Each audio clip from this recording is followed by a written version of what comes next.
જય સ્વામિનારાયણ. આજના દર્શન. જય ગજાનંદ ગણપતિ મહારાજ. જય કષ્ટભંજન દેવ. Good morning. જય સ્વામિનારાયણ, જય સિયારામ, જય શ્રી કૃષ્ણ, જય માતાજી. ઓમ નમઃ શિવાય. સત્યમે વિજેતા સિદ્ધેશ્વર મહાદેવની જય. જય સ્વામિનારાયણ. સારા વ્યક્તિ સાથેનો સંબંધ એ શેરડીનો માફક છે. સાહેબ, તમે તેને તોડો, કાપી નાખો, દબાવી કે પીસી નાખો, પણ તમને તેમાંથી મીઠાશ જ મળશે. જય સ્વામિનારાયણ. અડદિયાનું કામ ચાલુ. અડદિયાનું કામ ચાલુ. જો અડદિયાનો ધાબો દેવાનું કામ. લોટનો ધાબો દેવા મળ્યા છે ભાઈ. હા, અડદિયા બનવાનું ચાલુ. સિઝન ચાલુ. હા, અને માવા ખમણીને તૈયાર થઈ ગયો છે, રેડી એકદમ અડદિયામાં નાખવા માટે. માવો એ કમ્પ્લીટ છે. આગળ રૂડાભાઈ ધાબો દઈ દે એટલે જમાવટ કા. ધાબો દેવાઈ ગયો છે. હવે લોટને આવી રીતના ચાળી નાખવાનો એટલે ઘણીદાર અડદિયો બને. જોરદાર મસ્ત મસ્ત ઘણીદાર ઘી અડદિયા માટે દેશી ગરમ કરી રહ્યા છે. પછી એમાં આગળ ગુંદ તળવાનો છે. વાહ, સુગંધ એમ આવે ને બાપા, કાંઈ ઘટે જ નહીં હો. એકદમ સુપર ગુંદ આપણે અડદિયા માટે આવી ગયો છે અને આગળ તળવાનો છે ઘીમાં. અને પછી મસ્ત ગુંદ છે. અને ગુંદનું કે ગુંદ હુકામ શિયાળામાં લોકો ખાય કે આપણે જ્યાં દુખાવા હોય હાંધાના, તો એને પૂરી રીતે સારું થાય એ હાટોથી ગુંદ ખાય. ગુંદનું મહત્વ બહુ છે. અને ગુંદ પાછું જેવો ને તેવો ન ખવાય. જે બોરડનો ગુંદ આવે એ ગુંદ જ આપણે ખાઈએ. ઘી આ બોરડનો ગુંદ છે, એકદમ કણીદાર સુપર ઘણીદાર એકદમ અને સાંધાના દુખાવા માટે ગુંદ સ્પેશિયલ સરસ. મસ્ત ગુંદ છે. ગુંદ તળવાનું ચાલુ થઈ ગયું છે.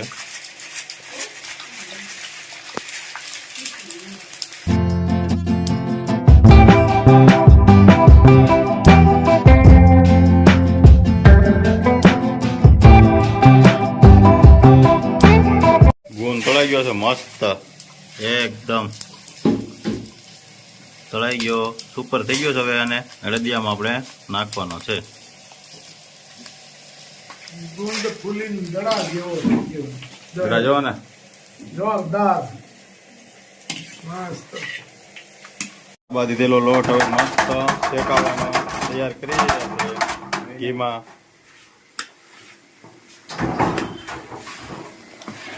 હવે લોટ શેકવાનું ચાલુ થઈ ગયું છે મસ્ત.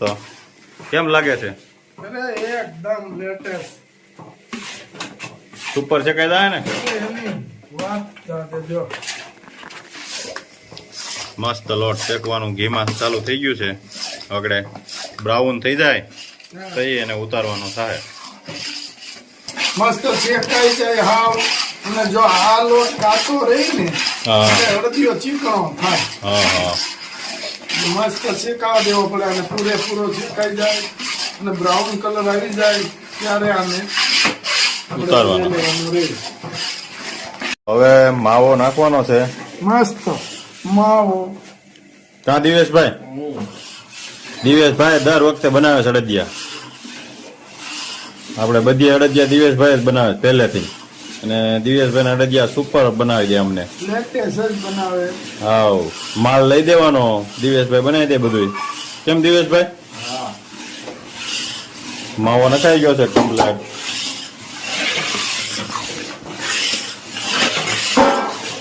દિવેશભાઈ નું કામ બહુ સુપર. માવો મિક્સ થઈ ગયો છે કમ્પ્લેટ એકદમ. કેમ સ્મેલ આવે છે? બાકી એક નંબર સુપર સ્મેલ આવે છે.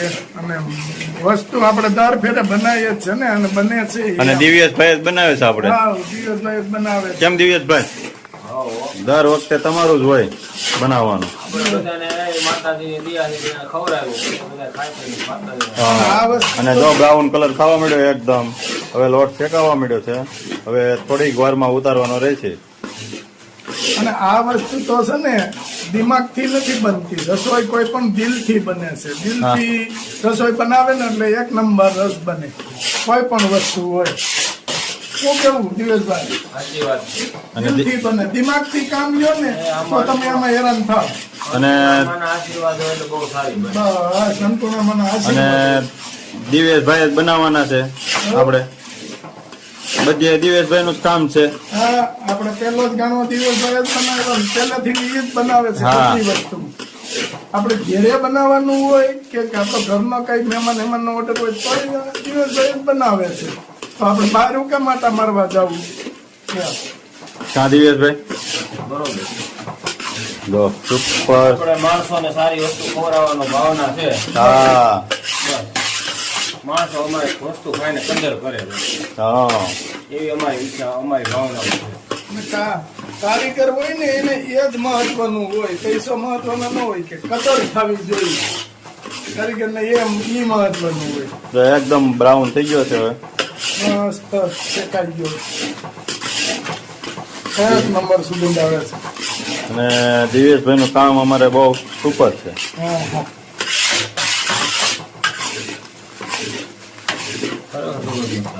મસ્ત. લોટ ચકાઈ ગયો છે, ચોકીમાં લઈ લેવાનો. હવે ચાસણી લેવાની છે. મસ્ત ચાસણીનું કામ ચાલુ થઈ ગયું છે. ચાસણી આવી જાય પછી આપણે શેકેલો લોટ અંદર ભેળવવાનો છે. અને પછી સૂકો મેવો અને જાવિત્રી, સૂટ ને એ બધું પાવડર નાખવાનો છે. મસ્ત ચાસણી થઈ ગઈ છે. હવે કેટલીક વાર છે દિવેશભાઈ?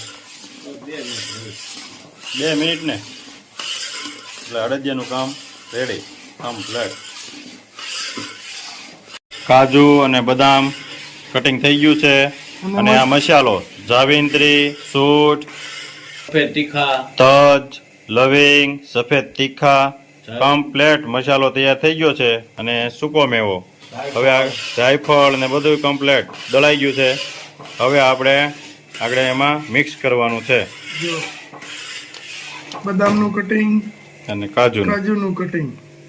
વાહ, થઈ ગયું ને કમ્પ્લીટ એકદમ ઘીથી લથપથ. દિવેશભાઈ ને ઘડી કોરો દીધો.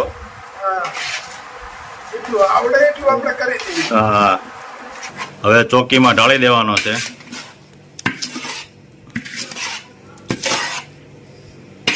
હજી આને ઠરવા દેવો પડશે.